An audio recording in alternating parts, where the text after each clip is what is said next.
Chuck is a physical therapist. Chuck works in an orthopedic office. They see all kinds of patients, but they specialize in pre and post-op. The doctor brings in the patient, and they usually will connect with Chuck. Now, the most interesting thing about that relationship is that the doctor is usually mistaken for the physical therapist, where Chuck is mistaken for the doctor. You see, Chuck, to some people, looked more the part of the doctor because I guess the way he looks. Not to judge, but the patients would. See, Chuck was in very good shape. And at 6 foot 200 pounds, he lived a very fit lifestyle. He utilized weight training and martial arts. And so because he had a more hands-on approach with the patient, they would forget that the doctor was the one that would do the surgery if needed. And so the doctor himself, he didn't have the same physical attributes as Chuck. And that's why he would be mistaken for the physical therapist or physical therapy assistant. The doctor himself was 5 foot 1 inch tall, kind of regular built. Maybe he looked a little bit like he exercised, but not to the point that Chuck did. And so this was a constant thing that happened, that you could see at moments it would overwhelm the doctor. And how can they look at me like this? After all, I'm wearing a shirt and tie, and he's in scrubs. But it would pass, and they would go through their usual rituals.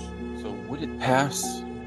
Is this just part of the rituals between each other? I accept that people see you, you're more athletic looking, even though I'm a doctor. But even just that thought of emphasizing his title, which we all do, when we feel a little insecure, a little self-confident, not doing well inside some days, especially when you have an alpha male type like this, someone wants to be the alpha. And if it's your office, that's one of the main reasons why you also have your office. Not just the opportunities of doing better, but also the leadership role. And now here are patients emphasizing to the physical therapist, which they do spend more time with. So it's, understandable that sometimes people misplace who is the authority figure. On a Monday morning, it was a little quieter in the office. And this gave the staff an opportunity to speak to one another. And the doctor came in, and he overheard them talking and laughing. And one of the questions that he overheard the staff say to Chuck was, "What did you do for your weekend?" He said, "Not much, really. I kind of stayed to myself, but Sunday morning is a different story. I have a group of guys. We go out to a park, and I teach a very advanced martial art class." Well, the doctor heard this, and he had emphasized, I used to do martial arts as well, at a pretty advanced level. I'd love to come out and try your class. Now, being that the doctor is always told or asked, "Are you the physical therapist?" and he has to constantly emphasize, no, he's the doctor. Was this an ego moment, or was he really trying to bond with Chuck? And so, "By all means, I'd love to have you out, Doc," said Chuck. So the following Sunday rolled around, and the doctor came to class. Now, the entire class was made up of law enforcement and former military men. This class was very advanced. The doctor was unaware of this kind of training. Really, really advanced, as if you were back in the military, it felt like, if you were there in the first place, or in some form of law enforcement. this was no beginner's class. And Chuck didn't know how long it's been since Doc had taken a class or trained in his advanced martial arts, as he stated. But it wasn't soon to find out that he was definitely out of his league. He did manage to make it through the 2-hour class out of pride. He made it through, but he was sore and exhausted. You could see it in his face. And when he got into his car, he nearly passed out. The next day, Chuck came in, kind of ironically, at the same time that the good doctor came in. And they asked, "You took Chuck's class. How was it?" And he said, "That was really great. Those guys, they really work hard out there. We trained amazing." So he put himself in the same category, which was great. And they asked, though, Chuck, "How did the doctor do?" And Chuck would say, he did good for his first time. Now, some reason that reply would rub the doctor the wrong way. After all, he emphasized how great he enjoyed the class and how he fit in, and he did to his own degree. But he felt Chuck took a superior position over him, and this made him, the doctor, uncomfortable. He felt to himself, "I am the doctor, and you are my employee. You should have given me some respect." So now there's a vibe in the room. Do you think the way Chuck portrayed it, like Doc did pretty good for his first time coming out, he was just being himself? Or do you think he kind of jabbed a little bit at the doctor? That's up to you to decide. But nonetheless, the doctor took it like that. I came out here, I lasted the 2 hours with you advanced guys. Maybe not to your level because I have to pick up on it. But I thought I did pretty good, and I complimented your class, only to be short taken, only to be basically stated I did just okay. This could definitely make a rift, especially when two alphas collide. What do you think? Was it a jab, or was it just casual conversation between staff and Doc? "I'll fix this. You'll see." Now, he didn't verbally say those words, but if you were really to observe his face, you can see he wasn't happy.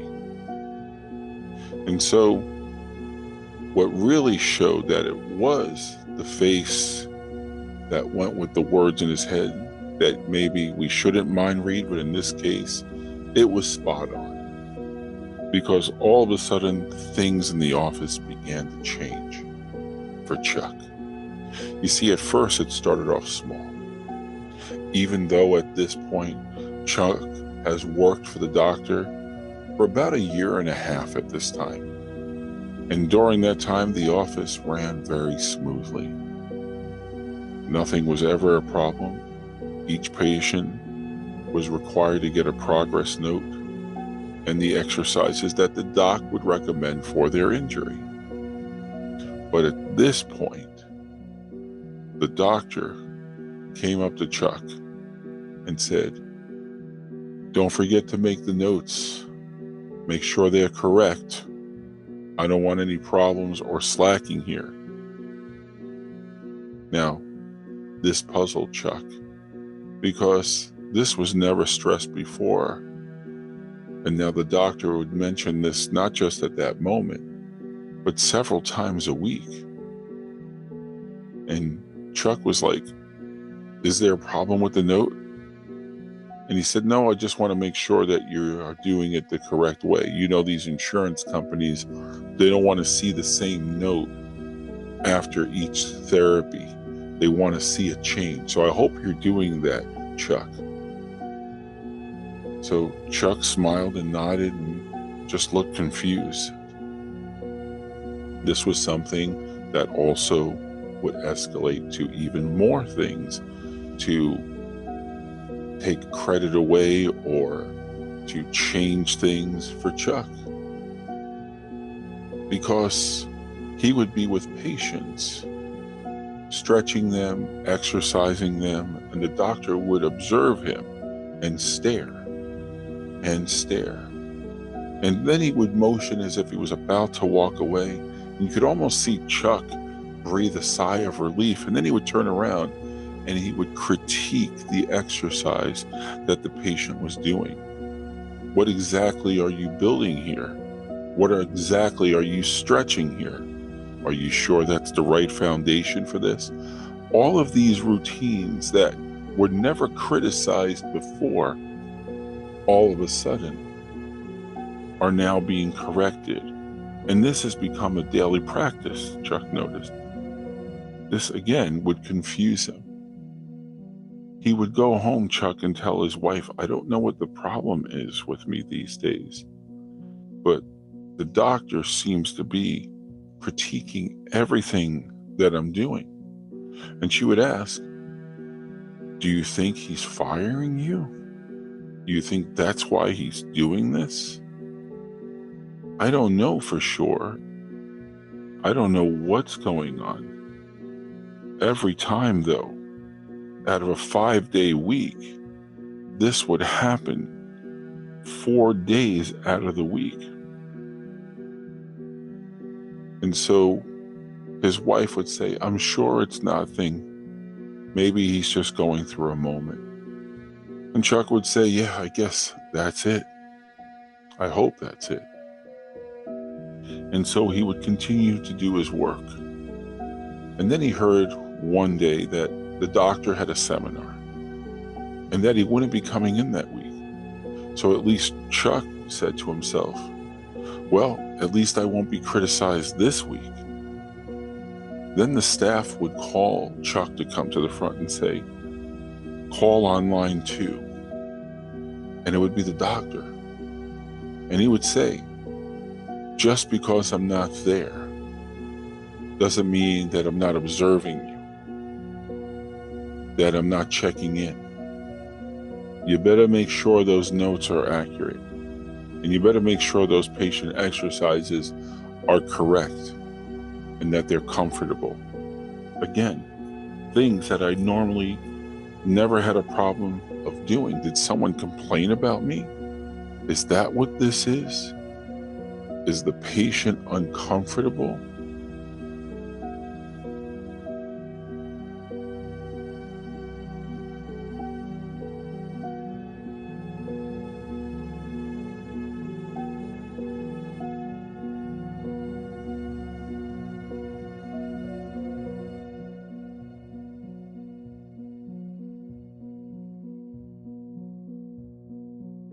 Now the relationship has taken a turn for the worse, because you have to ask yourself, what needs are being met here from this kind of confrontation? Only ego. Now, again, it's my office. One of us has got to be the alpha, but I was in my compartment. I was in my area. You're now stepping into my area of work just to terrorize me. And that's exactly what's happening here. So you have your needs. What social need? Because he's not doing this in front of staff. He's just laying down the law that I am the law. So what would you do if you were going through something like this at work? Now, he loves his job. He's hoping it would pass. But what would you do if it doesn't pass? Why is this happening? I had no idea. And then there was a colleague of mine. His name was Lewis. And Lewis has a physical therapy girlfriend. And she would come in and have lunch with Lewis. And she would always ask, if they ever need anybody here, I'm available. And both Lewis and I said, sure, we'll keep you posted. Now, at this time, the wonderful thing, out of all the painful moments that are recently happening to me at the office, well, things were great in one aspect. See, some offices, when you're treating a patient or you're writing your soap notes, they play music in the background. But I was in school at night for psychology. And the wonderful thing is that the doctor would let me play my lectures in the background so I could prep and be okay for school. If I didn't have this luxury, I probably would have to drop out of the class or quit the job because I needed this time to prepare. And I will say that the doctor's office I worked in, the doc let me do that. So I was really happy about that. But now all of a sudden I was concerned. I was concerned because of all the recent things that were happening to me. So I asked him one day, I said, "Hey doc, can I talk to you for a minute?" And he said, "Sure, what's up?" "I just want to thank you for letting me play my lectures. It really helps me for my classes when I leave here and I go to school at night." And he turned to me and he said, "I want to get something straight here. I'm not doing this for you. If there was something on there that I didn't like to hear, well, the music would be back on. But I do like your lectures. I seem to be learning from them myself. So it's not really for you. I'm doing it actually for myself. I'm learning things from your lectures." I said, "Okay, well, thanks again anyway." So Lewis, the other physical therapist, he would see on my face that I looked confused or worried or something. And as of late, he was putting together a pretty good relationship with the doctor. They were laughing and joking, and they seemed to have a lot of similarities together. And then Lewis came up to me and he would say, "You don't look so good. You look like you're uncomfortable." Sometimes the doctor could say things that can overwhelm you, couldn't he? Sometimes he could be a downright jerk. And I didn't say yes or no, but I guess I just nodded and agreed, "Yeah, I guess so." And he would go back to the doctor and tell him what I said. But I was shocked by this because he was goading me. And I emphasized that. And I said, "Look, I'm going to own it, but you should really talk to Lewis as well because, well, he said it first, but I did agree. I felt that there were moments I didn't know it was going to." And he stopped me right there. "You're still talking about me no matter what." Now, I want you to marinate on something. I want you to think about this. Lewis, your colleague, has a pretty good rapport with you, but also with the doctor. He also has his girlfriend, who is also a physical therapist, that comes time to time to the office. And now Lewis is coming in, meeting with you, and you believe he's goading you. He's saying things about the doctor. You're not saying things back, but you're in agreement with him.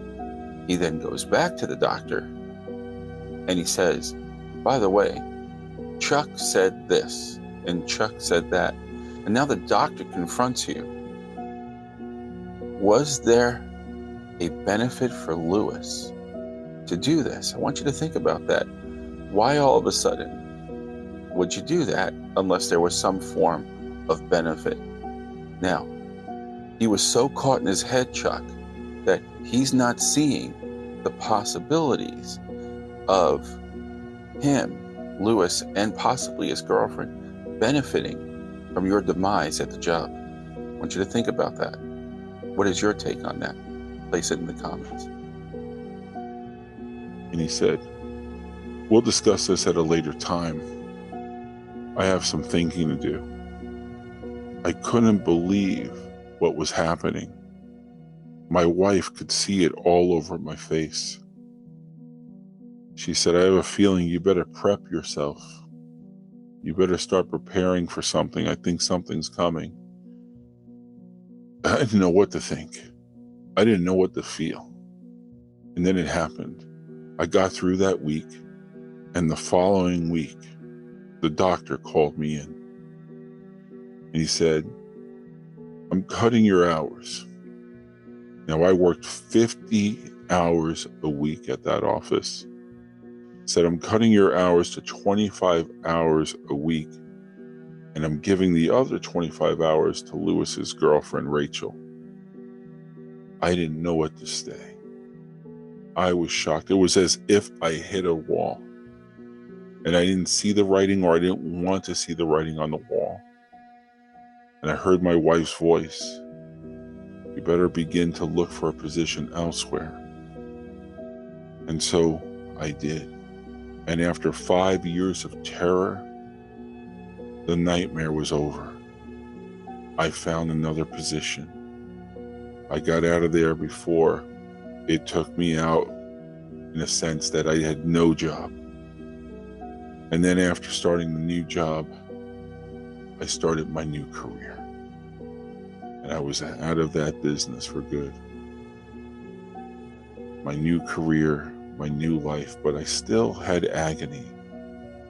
I still felt like I had to do something, like there was something I should have learned. I had to confront the doctor, I felt. Now, 1.5 years since I've worked in that office have gone by. But I said, it's still haunting me. Why all of a sudden? Why did this happen? And I spoke to one of my mentors in psychology, and they said, is the why in the past? And I said, yes. He goes, well, then that's ego in the now. It doesn't matter why it happened. It happened. And you could think of, and he could tell you all the reasons why he did, but there's no reason, no rhyme of reason for you to go back and open something up. You're not going to benefit. In fact, you're going to fail, because what are you teaching yourself is also what you may teach your patients in the form of psychology. If anything, the real answer is forgiveness. By forgiving this situation, well, then you get to move on and not carry that burden on your back anymore. Now, at first, this was hard for me to come by. I said, forgive the man who tortured me, who called me when he was on vacation or took any kind of time off, who made me cringe when treating one of his patients. He said, that's right. Because you learn in that moment of what not to do. Think about that. What else can you take good from that job? Well, outside of your relationship with Lewis. Yes, I didn't really connect with Lewis at the end there. But what about the other staff members? They liked me. We got along really good. They would invite me out. We would do things. So you had a wonderful relationship with them. I actually did. So there's a thing right there that you're grateful for. What else could you be grateful for? Did you tell me something about your education? Yeah, I actually was able to listen to lectures and prepare for my class in order to have what? He says, the degree that you have now? Well, yeah. So I think you have enough reason to forgive a doctor who does have just cause when he heard from a staff member who maybe have goaded you to get his girlfriend in the position, but you took the bait and you did say something. I did. So maybe you should think about that for your future and the position you're in now, because you don't want to teach hate to someone if you haven't learned the lesson yourself.